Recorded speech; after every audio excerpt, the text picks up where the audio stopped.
Well, good morning. It's Don Airy here again with another little Maine story, a little shorty, about a unique place to visit in Maine.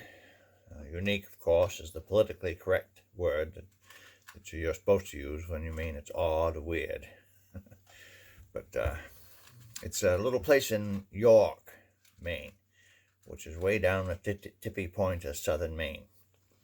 If you visit York, I want to tell you, you ain't really visited Maine, especially in the summertime, because if you visit York, really all the people that you're going to meet are just people from Massachusetts and Vermont and mostly New Hampshire. So you really ain't visited Maine. You haven't seen Maine people. You've just seen people from Massachusetts. And I'm not going to use the word that we Mainers call people from Massachusetts. In fact, the people from Massachusetts call themselves by that same name. I don't use that kind of language. I'm a Christian man, and once in a while the word will slip out from my mouth, sort of accidental like, but I ain't gonna use it here in this video, okay? I have a little mercy on you. I got this from a website. It's called, what the heck's it called? Atlas Obscura, which means an obscure atlas, which means it's hard to find.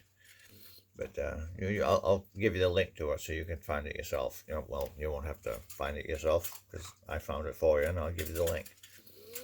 Southern Maine is a cornucopia. Do you know what a cornucopia is? It's like, remember those old tin ears, the big horns that used to come out of people when before they invented hearing aids. It was a long time ago. They'd stick a horn in their ear, Cornucopia is like made out of wicker. And it's usually got fruit sticking out of it. That's a cornucopia. And usually it refers to, means a large amount, an overflowing amount of like fruit and vegetables and things like that, a cornucopia. Cornucopia of southern Maine's a cornucopia of pristine beaches, picturesque lighthouses with scenic views. The town of York, in particular, prevails as a popular destination for summer vacationers, as I've just said. While many tourists prefer a more direct path to the coast, smaller alternative routes are often passed over. But the explorer that opts for the scenic route is well rewarded.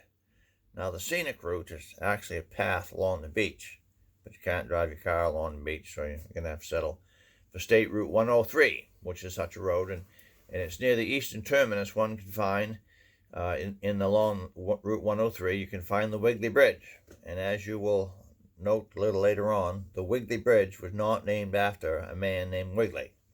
Okay, just want to point that out right away.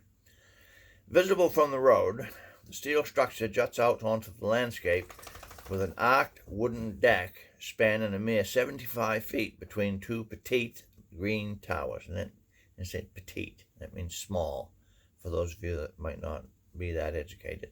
Mainers, we'd like to use monosyllable words. Or, it's like I should have a t-shirt that says, "I'm from Maine.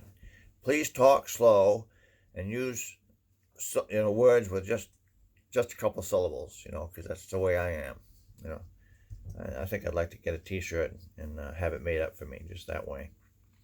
It spans 75 feet between two petite green towers. When walked upon, the bridge bounces and flexes, banging back and forth in the anchorages.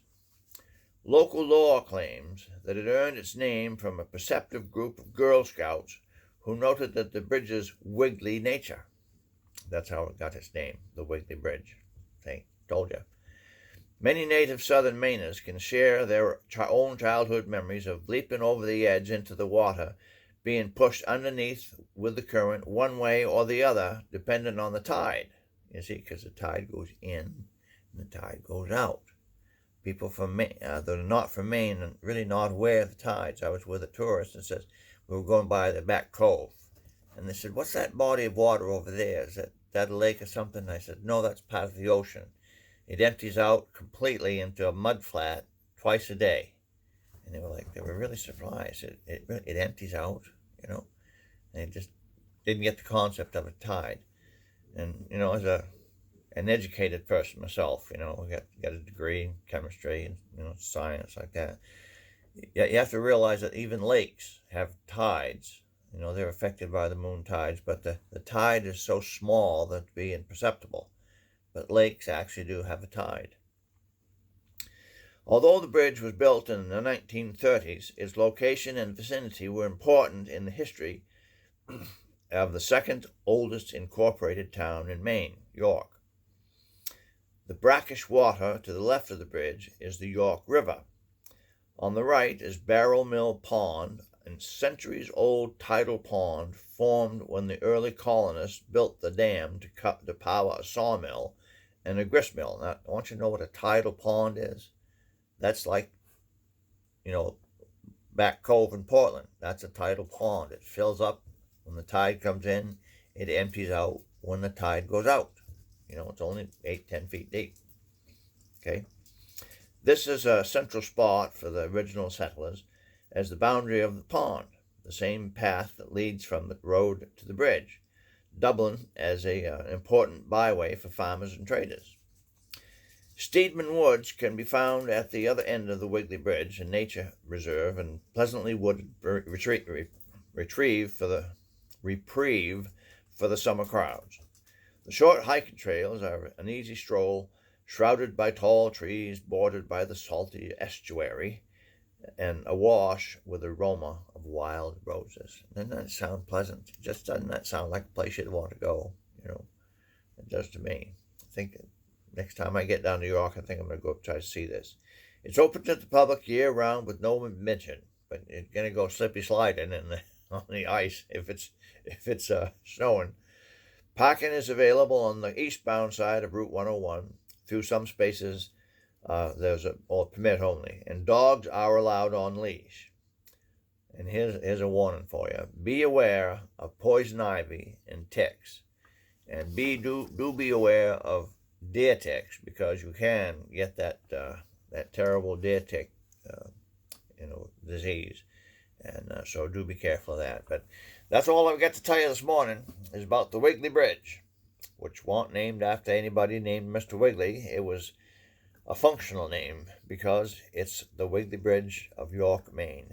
And if you really want to visit Maine, you've got to get yourself north of Freeport. You've got to get up there, up towards Brunswick and Bath, and get up there beyond, where most of the tourists are. Get up into the real backwoods. A couple of weeks ago, I did an Uber drive that they had it was Napa Auto Parts, had a special order that they wanted me to bring up to Holton. And I drove up 295. And there was a section where I drove literally for 2 hours where I didn't see anything but trees.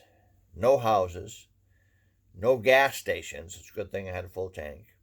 And there was only a couple of rest stops where you could stop, for, biological necessities. And they had a couple of vending machines there, but no gas. And 2 hours of nothing but woods. Now that's Maine, So you God bless you and you have a great day.